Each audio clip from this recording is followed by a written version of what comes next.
Inter first year maths 1A అనగానే మనకి గుర్తొచ్చే చాప్టర్లలో ఒకటి మాత్రికలు. అంటే కొన్ని సంఖ్యల్ని అడ్డు వరుసల్లో నిలువు వరుసల్లో పెట్టి పెద్ద పెద్ద లెక్కలు చేయడం. చాలామందికి ఈ చాప్టర్ అంటే కొంచెం భయం. కానీ ఎగ్జామ్ పాయింట్ ఆఫ్ వ్యూలో చూస్తే మాత్రం ఇదొక బంగారం లాంటి చాప్టర్. అవును, మనం ఈరోజు మాట్లాడుకోబోయేది ఈ మ్యాట్రిసెస్ గురించే. 22 ఈ ఒక్క చాప్టర్ నుంచే మనకు 22 మార్కులొస్తాయి అంటే మామూలు విషయం కాదు.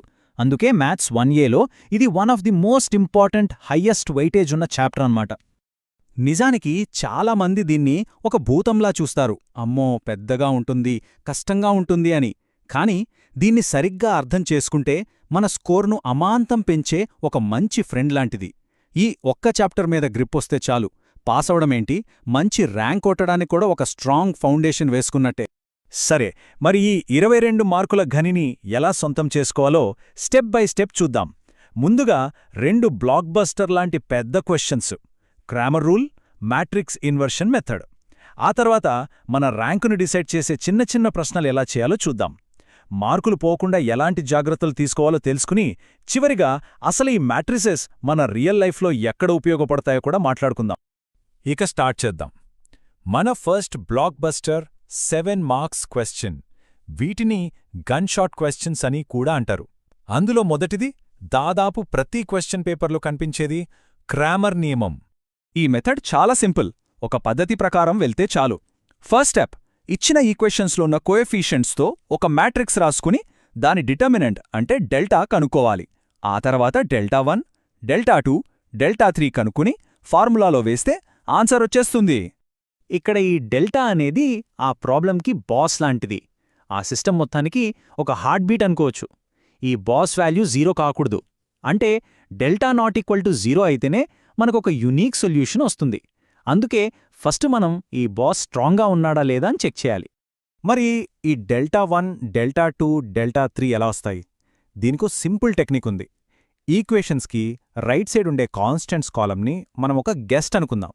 ఇప్పుడు డెల్టా 1 కావాలంటే మనం మెయిన్ మ్యాట్రిక్స్లో ఫస్ట్ కాలమ్ని తీసేసి ఆ ప్లేస్లో ఈ గెస్ట్ కాలమ్ను పెట్టాలి.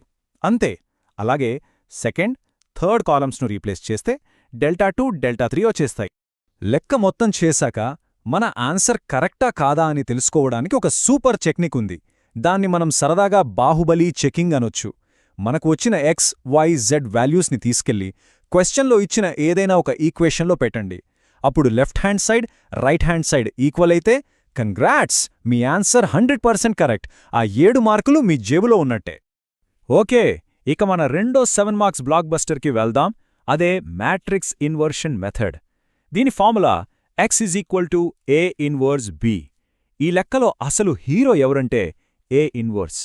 ఈ A 1ని కనుక్కోవడమే ఇక్కడ మనం మెయిన్ టాస్క్. అయితే చాలా బ్రిలియంట్ స్టూడెంట్స్ కూడా ఈ ప్రాబ్లంలో ఒకే ఒక చిన్న తప్పు చేసి మార్కులు పోగొట్టుకుంటారు. ఏమయ్యుంటుందంటారా తప్పు? ఒక్కసారి ఊహించండి. చాలామంది చేసే పొరపాటేంటంటే కోఫాక్టర్ మ్యాట్రిక్స్ కనుక్కున్న వెంటనే దాన్నే అడ్జాయింట్ అనుకుంటారు. కానీ అక్కడే అసలైన ట్విస్ట్ ఉంది.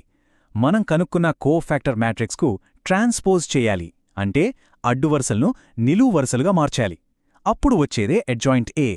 ఒక స్టూడెంట్ ఈ ఒక్క స్టెప్ మర్చిపోయినందుకు 7 మార్కులు కోల్పోయాడు.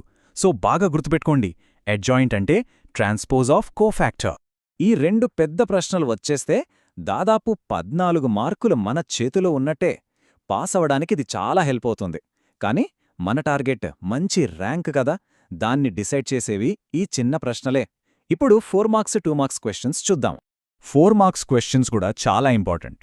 కొన్నిసార్లు డైరెక్ట్గా ఒక 3x3 మ్యాట్రిక్స్కి అడ్జాయింట్ ఇన్వర్స్ కనుక్కోమంటారు. ఇది మన 7 మార్క్స్ క్వశ్చన్కి ఒక మంచి ప్రాక్టీస్ లాంటిది. ఇంకొన్నిసార్లు a² - 5a + 7i = 0 లాంటి ఒక ఈక్వేషన్ ఇచ్చి దాన్ని ప్రూవ్ చేసి దాన్నుంచే A 1 కనుక్కోమంటారు. ఇది కొంచెం డిఫరెంట్ మెథడ్, కానీ ఇంపార్టెంట్. ఇప్పుడు కొన్ని ముఖ్యమైన 2 మార్కుల నిర్వచనాలు క్విక్గా చూద్దాం. ఒక మ్యాట్రిక్స్ డిటర్మినెంట్ వాల్యూ 0 అయితే దాన్ని సింగులర్ మ్యాట్రిక్స్ అంటారు. దానికి ఇన్వర్స్ ఉండదు. ఒకవేళ డిటర్మినెంట్ వాల్యూ 0 కాకపోతే దాన్ని నాన్ సింగులర్ మ్యాట్రిక్స్ అంటారు. దీనికి ఇన్వర్స్ ఉంటుంది. సింపుల్. అలాగే సిమెట్రిక్, స్క్యూ సిమెట్రిక్ మ్యాట్రిసెస్. ఒక మ్యాట్రిక్స్కు ట్రాన్స్పోజ్ చేసినా మళ్ళీ అదే మ్యాట్రిక్స్ వస్తే అంటే A transpose is equal to A అయితే అది సిమెట్రిక్, అద్దంలో చూసుకున్నట్టు. అదే ట్రాన్స్పోజ్ చేస్తే negative of the original matrix అంటే A transpose is equal to minus A వస్తే అది స్క్యూ సిమెట్రిక్ మ్యాట్రిక్స్. ఇక్కడో చిన్న టిప్. స్క్యూ సిమెట్రిక్ మ్యాట్రిక్స్లో మెయిన్ డయాగ్నల్ ఎలిమెంట్స్ అన్నీ ఎప్పుడూ జీరోనే ఉంటాయి. ఇది ఒక మంచి గుర్తు. సరే, కాన్సెప్ట్లన్నీ తెలుసుకున్నాం కదా. ఇప్పుడు ఈ లెక్కలన్నీ చేసేటప్పుడు సిల్లీ మిస్టేక్స్ వల్ల మార్కులు పోకుండా ఉండాలంటే కొన్ని చిన్న రూల్స్ పాటించాలి. దీన్ని మనం మ్యాట్రిసెస్ గ్రామర్ అనుకోవచ్చు. First rule, brackets. మ్యాట్రిక్స్ని ఎప్పుడూ స్క్వేర్ బ్రాకెట్స్లో పెట్టాలి. అదే డిటర్మినెంట్ను రాసేటప్పుడు నిలువు గీతలు ఐ వాడాలి. ఈ చిన్న తేడా వల్ల కూడా మార్కులు పోయే ఛాన్స్ ఉంది. ఇక రెండోది చాలా చాలా ఇంపార్టెంట్, సైన్స్ అంటే ప్లస్ మైనస్ గుర్తులు.